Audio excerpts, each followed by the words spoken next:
नमस्कार साथियों, हमारे ज्योतिष के इस चैनल शुभ लाभ वैदिक एस्ट्रो में आपका हार्दिक स्वागत है, अभिनंदन है।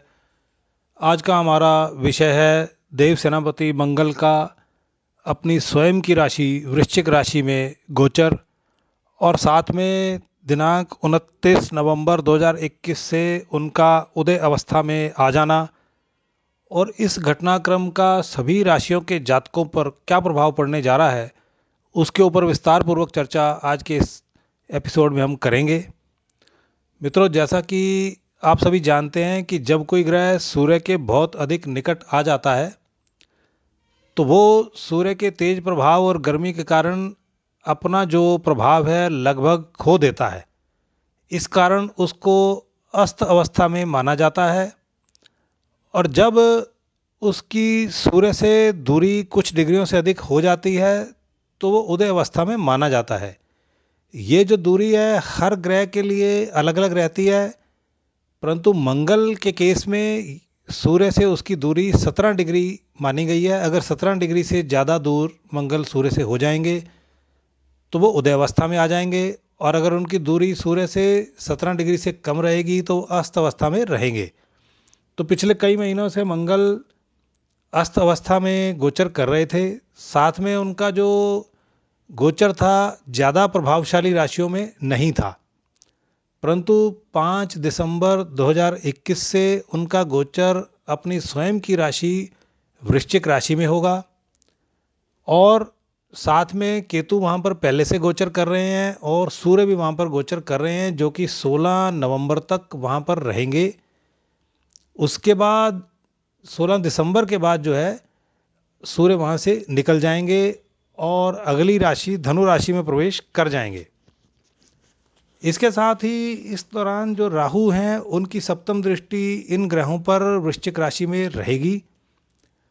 एक चीज़ मैं और आप सबकी जानकारी के लिए बताना चाहता हूँ कि 20 दिसंबर 2021 से राहु और केतु की डिग्री 6 डिग्री से कम रह जाएगी, तो वो मृत अवस्था में आ जाएंगे। इसका मतलब ये है कि वो शुभ या अशुभ फल देने में सक्षम नहीं रहेंगे, वो एक किस्म से न्यूट्रल हो जाएंगे।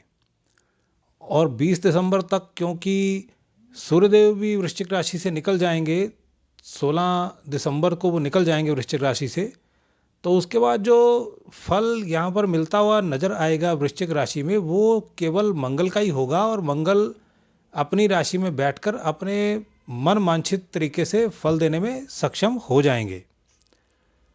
तो जैसा हम जानते हैं कि मंगल भाइयों के कारक हैं, भूमि भवन के कारक हैं। इसके साथ ही शरीर में वो रक्त के और रक्त संबंधी विकारों के भी कारण माने जाते हैं और पुलिस, सेना, शौर्य, साहस, पराक्रम, ऊर्जा, उत्साह से जुड़े हुए कार्यों के भी वो कारक माने जाते हैं। अग्नि कारक ग्रह हैं, अग्नि संबंधित कार्यों के भी वो स्वामी माने जाते हैं।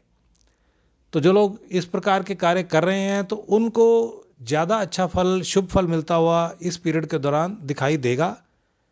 मंगल का गोचर 5 दिसंबर 2021 से लेकर 16 जनवरी 2022 तक वृश्चिक राशि में रहेगा। तो अब हम राशिवार डिस्कस करेंगे कि किन राशि के जातकों के ऊपर इस घटनाक्रम का क्या प्रभाव पड़ने जा रहा है। मित्रों, सबसे पहली राशि है मेष। मेष राशि के अंदर मंगल लगन के स्वामी होते हैं और अष्टम भाव के स्वामी होते हैं। अष्टम भाव के स्वामी का अष्टम में गोचर आयु के दृष्टिकोण से तो शुभ रहेगा, लेकिन क्योंकि केतु और सूर्य भी साथ में रहेंगे तो चोट, दुर्घटना आदि के दृष्टिकोण से खतरा बना रहता है। सेहत स्वास्थ्य से भी थोड़ा सावधानी बरतने का योग बनता है।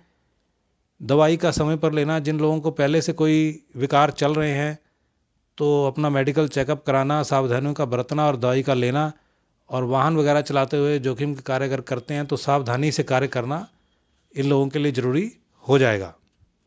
अगली राशि मित्रों वृषभ राशि है। वृषभ राशि के अंदर मंगल द्वादश भाव के स्वामी होते हैं और सप्तम भाव के स्वामी होते हैं, तो ये एक किस्म से मारक भी माने जाते हैं। पर फिर भी सप्तमेश का सप्तम में गोचर साथ में केतु और सूर्य का होना वैवाहिक दृष्टिकोण से तो ज़्यादा अच्छा ना भी माना जाए और पार्टनर के साथ संबंधों के लिए भी बहुत अच्छा नहीं होगा, लेकिन व्यापार के दृष्टिकोण से और व्यापार से होने वाली आयु के दृष्टिकोण से बड़ा अच्छा रहेगा। साथ में क्योंकि चतुर्दृष्टि दशम स्थान पर रहेगी, तो अगर नौकरी के लिए प्रयास कर रहे थे या पहले से सरकारी नौकरी में काम कर रहे हैं या किसी पॉलिटिकल पार्टी से जुड़े हुए हैं और चुनावों में किसी टिकट वगैरह की इच्छा रख रहे हैं, तो उसमें सफलता मिलने के योग अवश्य बनते हुए नजर आएंगे। इसके साथ ही जो सप्तम दृष्टि है मंगल देव की, वो लगन पर रहेगी, तो तेज प्रभाव, ऊर्जा, साहस, पराक्रम वाली सोच व्यक्ति की बनी रहेगी और वो काफ़ी इनिशिएटिव लेकर कार्य करता हुआ नजर रहेगा, चौकन्ना रहता हुआ नजर रहेगा। और अष्टम दृष्टि धन भाव पर रहेगी, तो धन का भी सहारा मिलता हुआ नजर आएगा। तो समय ओवरऑल इन राशि के जातकों के लिए शुभ ही माना जाएगा। अगली राशि मित्रों मिथुन है। मिथुन के अंदर मंगल एकादश भाव के स्वामी होते हैं और साथ में छठे भाव के स्वामी होते हैं। छठे भाव के स्वामी का छठे भाव में गोचर, साथ में केतु का होना और कुछ दिन के लिए सूर्य का भी होना, तो जो रोग ऋण शत्रु है वो दबे रहेंगे। अगर कोई पुराना कोर्ट केस, मुकदमा, कचहरी, विवाद चल रहा था, तो अगर युक्ति के साथ काम करेंगे तो उस विवाद से ये बाहर आ सकते हैं, विजय प्राप्त करके लाभ प्राप्त कर सकते हैं।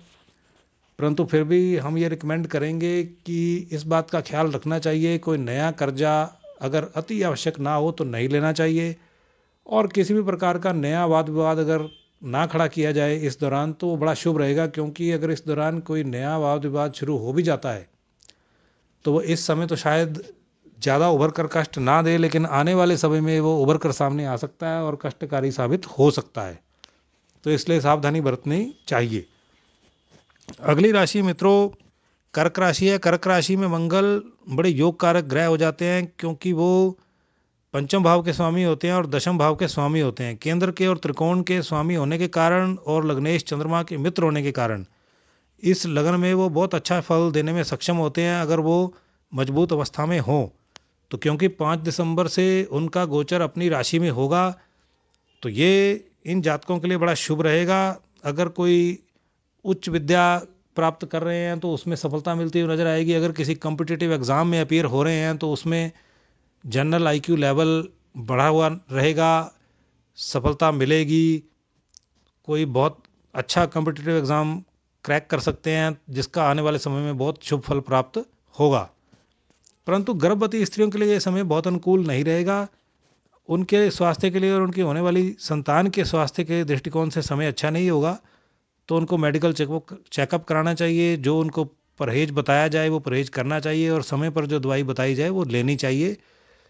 साथ में मंगल के मंत्रों का, राहु के मंत्रों का जाप करना चाहिए, ताकि संतान को किसी प्रकार को हानि ना हो। अगली राशि मित्रों सिंह राशि है। सिंह राशि के अंदर भी मंगल योग कारक ग्रह होते हैं, क्योंकि वो चतुर्थ भाव के स्वामी होते हैं और नवम भाव के स्वामी होते हैं। भाग्य के स्वामी होने के कारण और चतुर्थ भाव के स्वामी होने के कारण वो बड़े शुभ ग्रह इस लगन में माने जाते हैं। साथ में वो लग्नेश के मित्र भी हैं, तो उनका गोचर चतुर्थ भाव में रहेगा। भूमि, भवन, वाहन, सुख के दृष्टिकोण से अच्छा रहेगा। माता के स्वास्थ्य के दृष्टिकोण से भी अच्छा रहेगा। माता के साथ अगर कोई वाद विवाद चल रहा था तो वो भी अच्छा रहेगा। और यहाँ से बैठकर उनकी दृष्टि कर्म भाव पर रहेगी, तो कर्म भाव में किसी प्रमोशन का मिलना, अगर पहले से सरकारी नौकरी में हैं तो मनचाही पोस्टिंग का मिलना, प्रमोशन का मिलना, रिकॉग्निशन अवार्ड का मिलना, तेज प्रभाव में वृद्धि वाला योग बना रहेगा। और अगर नौकरी की प्राप्ति के लिए प्रयास कर रहे हैं तो उसमें भी अच्छी सफलता मिलने के योग बनते हैं। समय शुभ है, लाभ उठाना चाहिए। साथ में अष्टम दृष्टि लाभ भाव पर रहेगी, तो मित्रों का सहयोग, बड़े भाई बहनों का सहयोग मिलता हुआ नजर आएगा। लाभ के अवसर बढ़ने लगेंगे, समय अनुकूल रहेगा, लाभ उठाना चाहिए।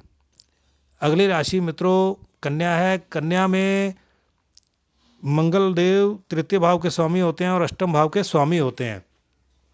तृतीय भाव अष्टम से भी अष्टम है, तो तृतीय भाव में एक बात जरूर है कि जो क्रूर और पाप ग्रह हैं उनका गोचर शुभ माना जाता है।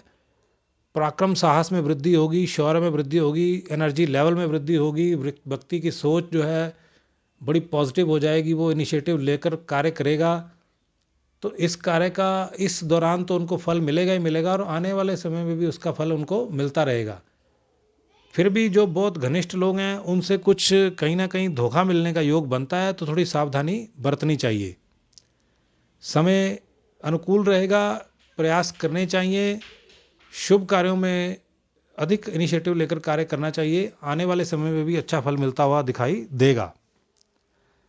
अगली राशि मित्रों तुला है। तुला के अंदर जो मंगल हैं वो द्वितीय भाव के स्वामी होते हैं और सप्तम भाव के स्वामी होते हैं, साथ में वो मार्केश भी माने जाते हैं। परंतु क्योंकि धन की आवश्यकता हर जातक को रहती है, तो धनेश होने के कारण इनका प्रभाव बहुत ज़्यादा बढ़ जाता है। धनेश का धन भाव में गोचर परिवार के अंदर हो सकता है कि थोड़ी गर्मी का माहौल रहे, वाद विवाद का कोई कारण बन जाए, परंतु धन के दृष्टिकोण से पीरियड बहुत शुभ रहेगा। और साथ में अष्टम दृष्टि भाग्य पर रहेगी, तो भाग्य का भी सहयोग मिलता हुआ नजर आएगा। पिता के साथ मतभेद भी सुलझते हुए नजर आएंगे। प्रयास करने चाहिए, पीरियड अच्छा फल देने में सक्षम है। अगर आपको हमारा ये जो प्रस्तुतिकरण है अभी तक पसंद आया, तो हमारे चैनल को लाइक, शेयर और सब्सक्राइब करना मत भूलें, ताकि ये वीडियो अधिक से अधिक लोगों तक पहुंच सके। ज्योतिष और सनातन धर्म के प्रचार प्रसार में आपका भी योगदान पड़ सके। मित्रों अगली राशि है वृश्चिक। वृश्चिक राशि में मंगल लग्नेश होते हैं और षष्ठम भाव के स्वामी होते हैं। तो लग्नेश का लगन में गोचर करना अपने आप में काफ़ी शुभ फल देने वाला है, क्योंकि जैसा हमने पहले बताया कि ऊर्जा अग्निकारक ग्रह हैं और साहस पराक्रम शौर्य के स्वामी हैं, तो तेज प्रभाव और यश कीर्ति में वृद्धि होती हुई नजर आएगी। द्वितीय भाव में 16 दिसंबर से सूर्यदेव का गोचर रहेगा, तो सूर्यदेव दशम स्थान के स्वामी हैं। द्वितीय भाव में उनका गोचर रहेगा, जो कि एक कर्मा ट्राइन का हिस्सा है, सरकारी नौकरी से संबंधित माना जाता है। तो इन राशि के जातकों के लिए काफ़ी अच्छे फल मिलते हुए नजर आएंगे। हालांकि वैवाहिक दृष्टिकोण से उतना अनुकूल ये समय नहीं भी रहेगा, थोड़ा वहाँ पर वाद विवाद से बचना चाहिए और संभल कर माहौल अपने घर का ठीक रखना चाहिए। बाकी धन के दृष्टिकोण से, कार्यों में सफलता के दृष्टिकोण से, मान यश की प्राप्ति के दृष्टिकोण से, कर्म के दृष्टिकोण से पीरियड बहुत अच्छा रहेगा, लाभ उनको उठाना चाहिए। अगली राशि मित्रों धनु है। धनु के अंदर जो मंगल हैं वो द्वादश भाव के स्वामी होते हैं और साथ में पंचम भाव के स्वामी होते हैं।